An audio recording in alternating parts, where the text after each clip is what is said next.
저희가 지난 2달에 걸쳐서 사복음서에 나타난 하나님 나라, 예수님이 비유해 주신 그 비유에 대해서 들었습니다.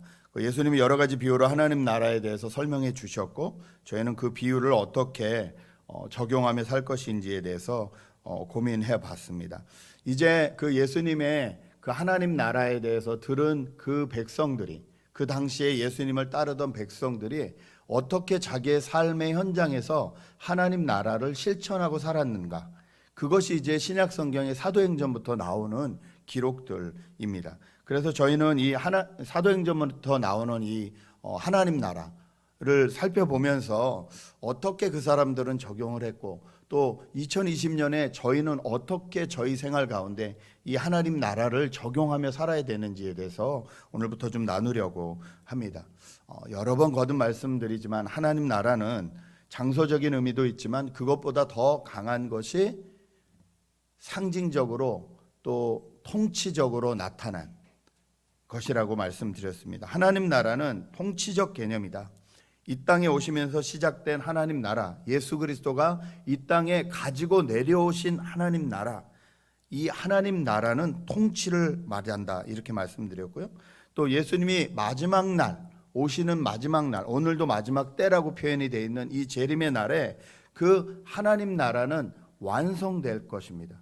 그날이 종말이기도 하고 재림이기도 하고 마지막 날이라고 합니다. 그러므로 저희는 이미 예수님이 가지고 오신 하나님 나라를, 그리고 이제 가지고 오실 그 하나님 나라를 사는 이 중간 시대를 삽니다. 이 중간 시대를 성경은 종말이라고 말합니다. 그래서 저희는 지금 종말 시대를 사는 사람들이죠. 이 종말 시대를 어떻게 살 것이냐, 하나님께서는 예수 그리스도를 통해서 하나님 나라를 이 땅에 가져오셨는데 그 제자들은 그럼 이 하나님 나라를 어떻게 적용해 살았는지를 보기 원합니다. 저희가 오늘 읽은 본문은 사도행전 2장의 본문입니다. 여러분, 사도행전 2장을 보면 여러분이 좀 잘 아시겠지만 오순절날에 사람들이 모였을 때 그곳에 성령이 임하는 것으로 시작이 되는 거죠.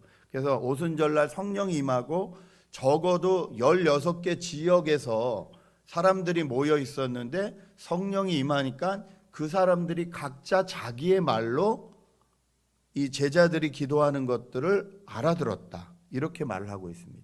그러니까 방언이라는 것이 나오는데 그 방언은 알아듣지 못하는 말일 수도 있지만 또 우리가 생각하지 못하지만 그것이 전혀 우리가 알지 못하는 나라의 또 지역의 말일 수도 있는 거죠.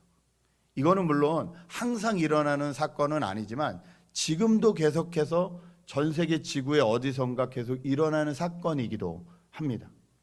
여러분, 저희가 이 신약 시대에 오순절에 성령이 임하는 사건, 이 사건을 통해서 우리가 무엇을 할 것이냐, 이게 왜 하나님 나라와 관련이 있냐를 보기 원하는데요.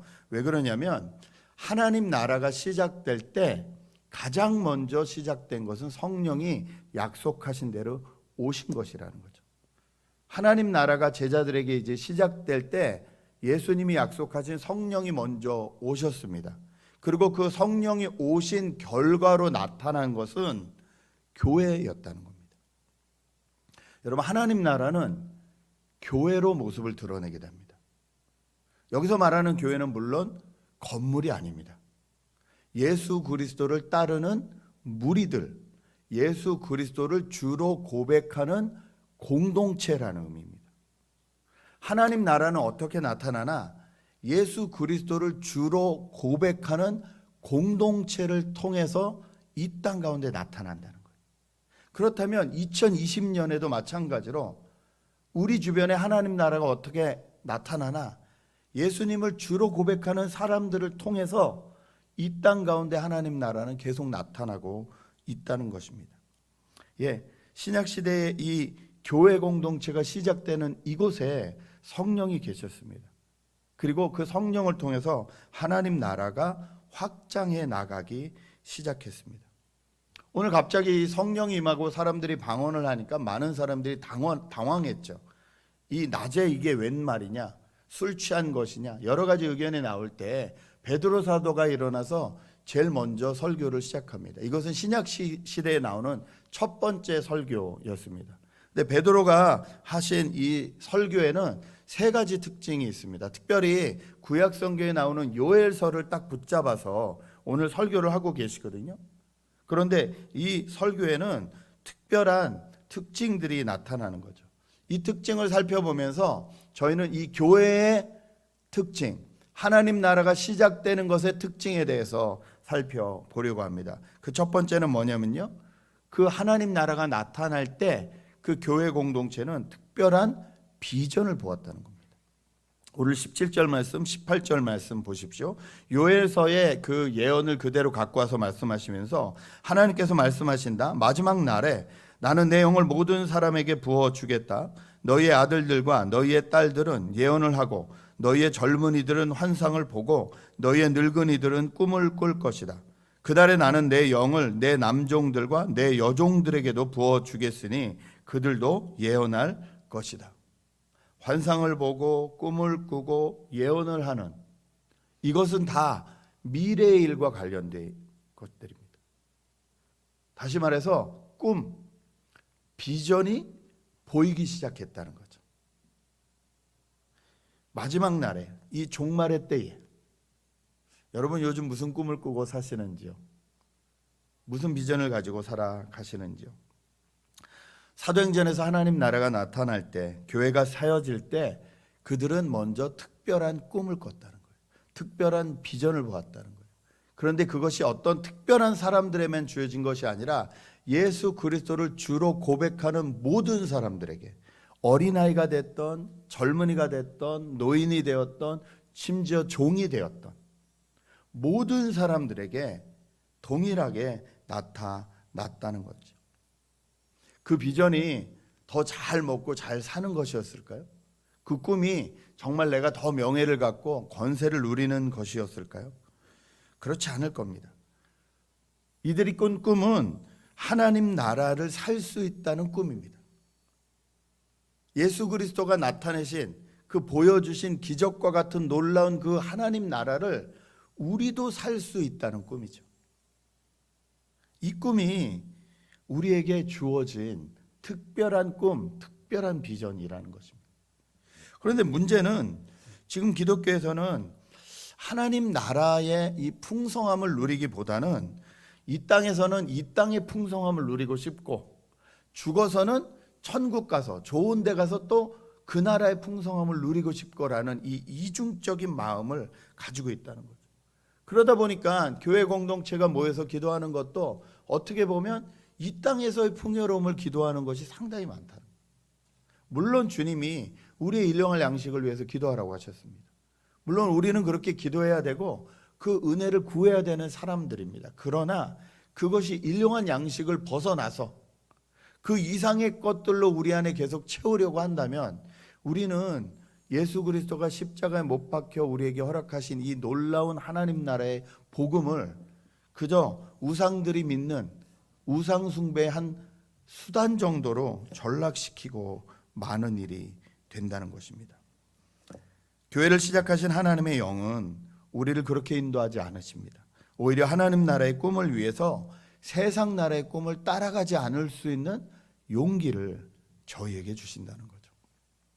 2013년에 교회 개척을 막연히 생각하고 교단에서 시작하는 세미나에 참여했다가 김노율 전사님과 제가 그리게 꾼 꿈은 1.5세로 이 땅에 살면서 여러 가지 이중문화와 그리고 가정 등으로 인해서 힘들고 어려움을 경험한 사람들과 함께 하나님의 형상을 회복하자, 그리고 다음 세대에게 이 아름다운 하나님의 형상을 물려주자라는 꿈을 꾸게 되었습니다. 그림을 그리고 그 그림이 구체적이 될 수 있도록 그렇게 기도하면서, 그리고 그 꿈을 한 사람 한 사람에게 나누기 시작했습니다. 그래서 한 가정 한 가정 또는 한 개인 한 개인이 그 꿈을 듣고 모이기 시작했습니다. 그렇게 저희가 모여서 한 20명 정도 작은 인원들이 모여 있을 때, 그때 하나님께서는 그 꿈들을 우리 공동체에게 이렇게 흐트러 주기 시작하셨습니다. 한 형제가 어느 날 오더니 그렇게 고백을 합니다. 목사님, 제가 꿈을 꿨는데 어제 목사님이 사람들을 막 모으더니, 젊은 사람들을 막 모으더니 그룹으로 막 나누더라. 그러더니 너는 이쪽으로 가고 이 그룹은 저쪽으로 가고 저 그룹은 저쪽으로 가라고 하면서 이 지역에 있는 교회들을 막 섬기게 하는 꿈을 꾸었다. 저는 그 꿈을 7년이 지났는데도 잊지 않습니다. 그리고 하나님께서 그 꿈을 언제 어떤 방식으로 저희를 통해서 이루실지 지금도 기대가 됩니다. 왜냐하면 저희가 교회를 시작할 때부터 우리만 섬기는 교회가 아니라 이 주변의 교회들을 섬기는 교회가 되자고 얘기했거든요. 찬양팀을 그렇게 나눠서 개척교회들을 계속 도와줄 수 있다면 얼마나 좋을까. 지금도 참 감사한 것은 저희 교회 찬양의 은사가 있는 분들을 하나님께서 계속 모으게 하신다는 거예요. 그리고 또 그쪽에 관심이 있는 분들도 점점 나오게 하신다는 거예요. 언제가 일어날지 모르겠지만 분명한 것은 하나님께서 이 교회를 향하신 꿈을 꾸셨고 그 꿈을 우리에게 나눠주셨고 그 꿈이 이루어질 날을 기대하고 계신다는 겁니다. 이마고데이 교회로 시작해서 웨스트 LA 이마고데이 교회가 되기까지 저희는 참 다른 그룹들이 만났습니다. 그래서 하나가 될 수 있는 은혜를 하나님께서 지난 7년간 허락해 주셨습니다. 쉬웠을까요? 쉽지 않으셨을 겁니다. 각자 힘드셨을 겁니다. 어른들은 어른들대로 힘들고, 왜냐하면 이분들이 정말 희생해 주셔야 되고 양보해 주셔야 되는 것들이 많았고, 또 젊은 친구들은 젊은 친구들대로 본인들이 봉사하고 섬기면서 또 여러 가지 어려움이 있었을 것입니다. 서로의 불편함을 견뎌야 했습니다.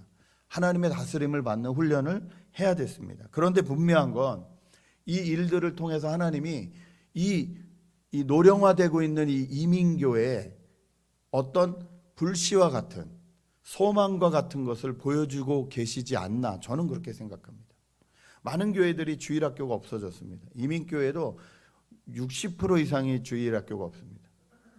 저희같이 적은 교회라면 더구나 그렇습니다. 50명 미만의 교회 중에서 주일학교가 있다? 거의 없습니다. 그 정도로 다음 세대가 위험한 이 시기에 이 다음 세대를 연결할 수 있는 방법이 뭐냐? 이미 다 건물도 가지고 계시고 이미 열심히 노력하신 이 노령화되신 이민 1세들이 이제는 이민 1.5세 2세들에게 그 장소와 모든 것을 그저 같이 넘겨주면서 이제는 우리 교회로 끝나지 않고 하나님의 교회가 계속 연결될 수 있도록 노력하고 힘쓰는 그 일을 통해서 하나님이 어떻게 교회를 이루어 가시고 하나님의 꿈을 이루어 가시는지를 바라보게 하신다는 거죠. 저는 그런 의미에서 저희 교회에 하나님께서 이 훈련을 먼저 시키신 것이 아닌가 그렇게 생각이 됩니다. 저희가 신앙생활을 하는데도 하나님께서는 여러 가지 비전과 꿈을 꾸게 하셨습니다. 4년 전에 제가 하나님 나라의 복음에 대해서 더 공부하기 시작을 하면서 그때 느낀 것은 너무 신앙생활을 오랫동안 하나님과의 나와의 관계만으로 배웠구나. 하나님과의 나와의 관계만 잘하면 된다라고 배우니까 정작 나는 그리스도인이 됐는데, 나는 정말 하나님을 사랑하고 구원의 확신이 있는데 주변에겐 아무 영향이 없는 그리스도인들이 되는 거예요. 초대교회 성도들은 그러지 않았는데 우리는 왜 그럴까? 깨닫게 하신 것이 균형이 무너졌다는 거예요. 나와의 관계뿐만이 아니라 하나님과의 관계뿐만이 아니라 공동체의 관계, 이웃의 관계에 대해서 균형을 잡고 신앙생활을 해야 되는데 균형이 무너져 버렸다는 거예요. 이것들을 배우게 하시면서 저희 교회 이 새가족반 교재를 바꾸고 또 그런 것들을 여러 가지 단계로 풍성한 시리즈로 저희가 같이 나눠가면서 구체적인 일들이 일어났습니다. 풍성한 삶의 초대를 배운 친구가 그것을 자기 친구한테 가져가서 증거하기도 했고, 그것이 또 지금도 전도의 어떤 이 믿지 않는 자와 얘기할 수 있는 컨택 포인트로 그 책이 사용되기도 하고 하시면서 하나님께서 점점 하나님의 복음을 어떻게 구체적으로 우리가 나눌 수 있을지에 대해서 배우게 하셨습니다. 또 2년 전에 이 구체적으로 나누는 훈련을 하기 위해서는 먼저 우리가 성경을 통째로 보는 연습이 필요하겠구나. 그래서 어성경 시리즈를 하나님께서 허락해 주셨어요. 구약의 창세기부터 신약의 요한계시록까지 하나님이 가지고 계신 큰 물줄기가 무엇인가, 이 물줄기를 통해서 우리가 전체 큰 그림을 보고 그리고 각 한 권 한 권 공부해 나가면서 어떻게 내 삶 가운데서 하나님 나라를 선포하고 살 수 있을지에 대해서 배우게 하셨습니다. 오랜만에 제가 그런 간증을 들었습니다. 성경 참 읽기 어려웠는데 어성경 끝나고 성경 한번 시원하게 읽었다. 이런 고백도 듣고 너무 감사했습니다. 지금도 저희가 줌으로도 공부하고 주일 오후에도 공부하는데 저희가 어른들하고 공부하는데 밤 10시가 넘게 끝납니다. 직장 갔다 와서 8시부터 10시 얼마나 졸리고 힘듭니까? 그런데 그렇게 열심으로 공부하면서 하나님의 말씀을 사모하는 거예요. 하나님의 말씀을 알아야 내가 이제는 하나님 나라를 살아낼 수 있기 때문에 그 말씀을 배우려고 하는 분들이 계셔서 얼마나 감사한지 모르겠습니다.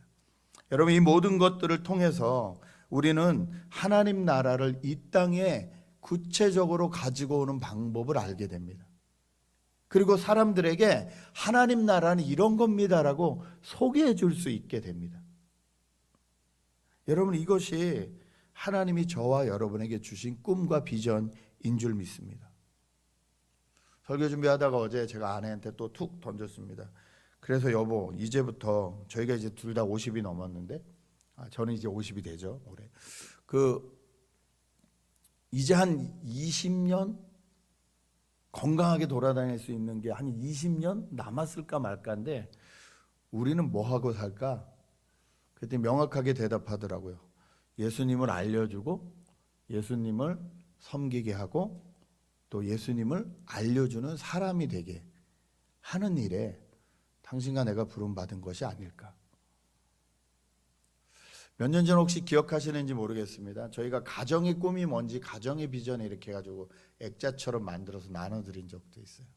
여러분, 그 가정의 비전은 여러분 그대로 살아 계시는지요? 여러분은 요즘 무슨 꿈을 꾸고 무슨 비전을 꾸시는지요? 분명한 건 하나님 나라가 시작된 이 제자들의 시대에 하나님께서는 성령을 통해서 꿈을 꾸게 하셨다는 거예요. 2020년 벌써 반이 다 지나가고 8월이 된 이때에 하나님이 우리에게 보여주신 그 꿈을 다시 한번 기억하셨으면 좋겠습니다. 그리고 그 꿈을 가지고 하나님의 비전을 따라 사시는 저와 여러분 되셨으면 좋겠습니다. 두 번째, 이 첫 번째 교회의 특징 중에 하나는 뭐냐면요, 이상한 어려움을 겪게 되었다는 것입니다. 19절 20절은 이렇게 말합니다. 또 나는 위로 하늘의 놀라운 일을 나타내고 아래로 땅의 징조를 나타낼 것이니 피와 불과 자욱한 연기이다. 주님의 크고 영화로운 날이 오기 전에 해는 변해서 어두움이 되고 다른 변해서 피가 될 것이다. 주님의 크고 영화로운 날은 마지막 날입니다. 주님이 재림하시는 그날까지 있게 되는 현상이 뭐냐면 이상한 어려움들이 계속 생긴다는 거예요. 여기 피와 불과 연기, 이거는 묵시적인 표현이죠. 어포칼리스틱 리터처, 그러니까 묵시적인 표현으로 말씀하신 거예요. 다시 말해서 진짜 해가 어두워지듯이 절망스러운 상태들이 나타난다는 거예요. 힘들고 어려운 일들이 나타난다는 거예요. 하나님 나라를 시작하려고 할 때 그 하나님을 믿고 예수 그리스도를 따르는 공동체 안에 항상 기쁨과 즐거움만이 있지 않다는 거예요. 첫 번째, 이렇게 어렵고 힘든 일이 생기는 이유는요, 모든 것이 무너져서 그렇습니다. 죄로 인해 모든 관계가 깨어져 버려서 그렇습니다. 저는 제 인생 가운데 전 세계가 한꺼번에 영향받는 이런 코로나 바이러스 같은 것을 처음 경험합니다.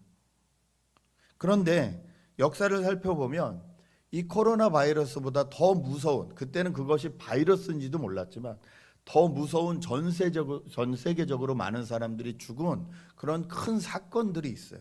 흑사병도 그랬고요. 많은 사건들이 있었더라고요. 그분들에게는 그게 가장 큰 사건들이겠죠.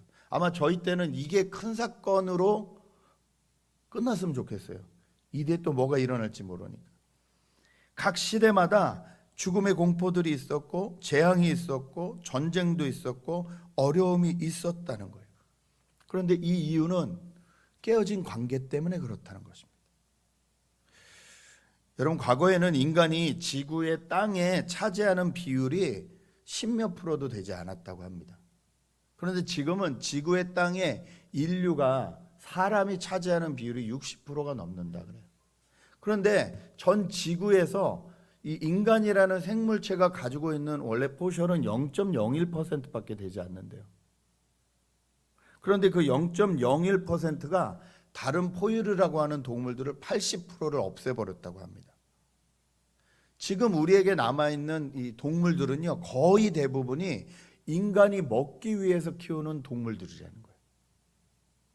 하나님이 원래 만들어주신 자연적인 동물들은 다 없어져 버린 거예요. 그러니까 그 동물들의 기생에서 살고 있던 바이러스들이 갈 곳이 없어졌어요. 그러니 인간이 먹기 위한 동물들에 달라붙고 또 그것을 먹는 인간들에게 달라붙고 이런 일들이 숙주라 그러죠.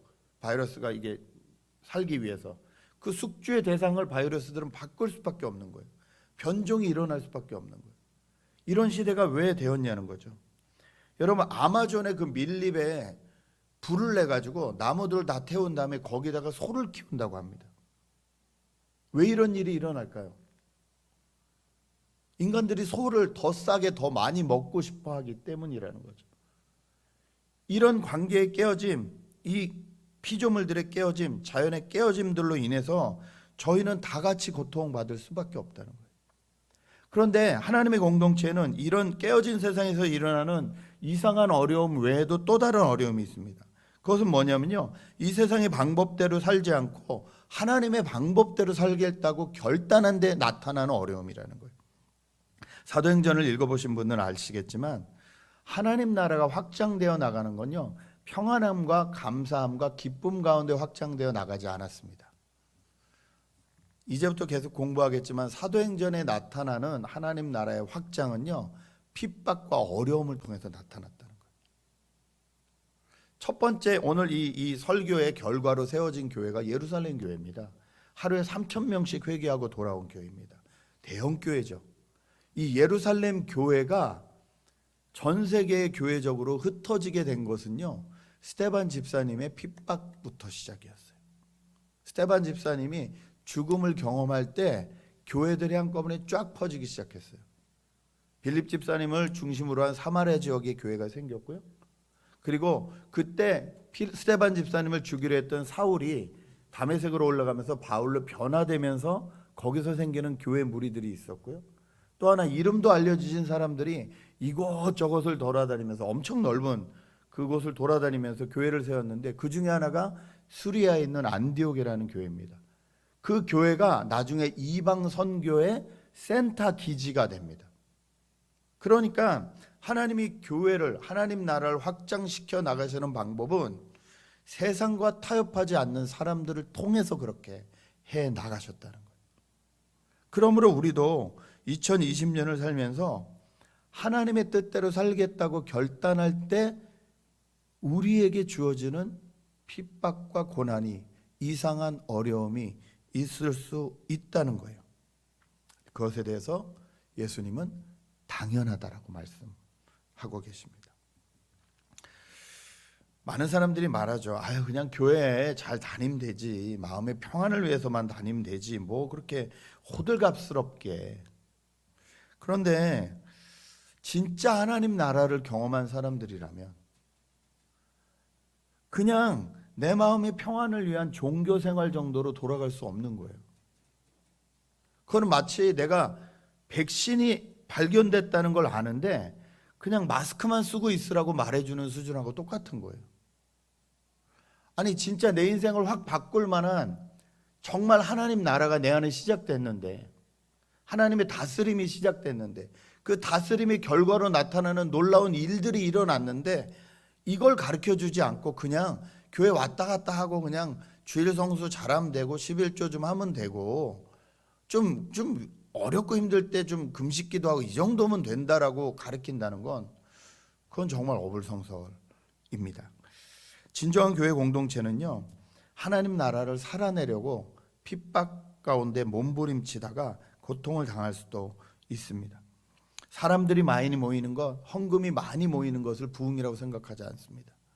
한 사람 한 사람의 삶이 변하는 것, 진짜 하나님 나라의 제자가 되는 것, 내 안에 임한 하나님 나라로 인해서 내 가정이 하나님 나라가 되는 것, 내 직장이 하나님 나라가 되는 것, 내가 왜 살아야 되는지, 무엇을 위해서 살아야 되는지, 그냥 인간으로서의 선한 일 정도가 아니라 정말 하나님의 나라가 어떻게 그들에게 확장되어 나가길 원하는지 그것에 대해서 배우고 경험하고 훈련하는 것, 그것을 위해서 핍박을 당하는 것, 이것이 하나님 나라의 특징이고 하나님 나라 교회의 특징이라는 거죠.